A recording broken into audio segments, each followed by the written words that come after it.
एक बार की बात है, एक छोटा सा गांव था जहां रहते थे दो दोस्त, रिया और रोहन।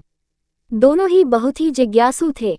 उन्हें दुनिया के बारे में जानने की बहुत इच्छा रहती थी। एक दिन वे अपने दादाजी के घर गए।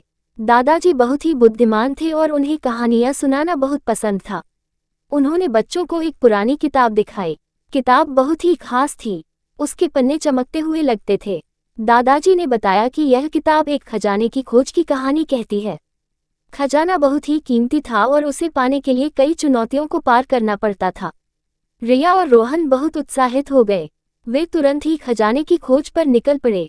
किताब में बताया गया था कि खजाना एक गुप्त स्थान पर छुपा हुआ है और उसे खोजने के लिए 3 पहेलियों को सुलझाना होगा। पहली पहेली मिली उन्हें एक पुराने पेड़ के नीचे। उस पर लिखा था, जहां पानी बहता है पर पीना नहीं, वहां खजाने की पहली कुंजी है। रिया और रोहन सोचने लगे। उन्हें याद आया कि गांव के बाहर एक झरना है। वे वहां दौड़े और झरने के पास एक चट्टान के नीचे एक छोटी सी पेटी मिली। उसमें पहली कुंजी थी। दूसरी पहेली मिली उन्हें एक पुराने मंदिर के अंदर। वहां लिखा था, आकाश में उड़ता है पर पंख नहीं, इसका जवाब ढूंढो, मिलेगी दूसरी कुंजी। रोहन को याद आया कि दादाजी ने उन्हें एक पतंग उड़ाते देखा था। तो वे दौड़े दादाजी के पास। दादाजी ने उन्हें बताया कि पतंग ही जवाब है।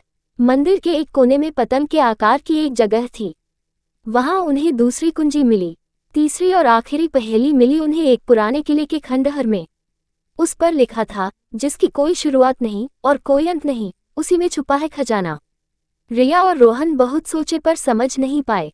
तभी उन्हें याद आया कि दादाजी ने उन्हें एक बार बताया था कि समय की कोई शुरुआत या अंत नहीं होता। वे किले के सबसे ऊंचे टावर पर चढ़ गए। वहां घड़ी की सुइयों के बीच एक छोटा सा बटन था। उन्होंने बटन दबाया और एक गुप्त रास्ता खुल गया। उस रास्ते के अंत में एक बड़ा सा संदूक था।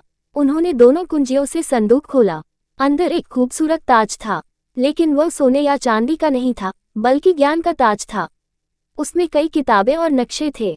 रिया और रोहन बहुत खुश हुए। उन्हें समझ आया कि असली खजाना तो ज्ञान ही है। उन्होंने वादा किया कि वे हमेशा पढ़ते रहेंगे और नई चीजें सीखते रहेंगे।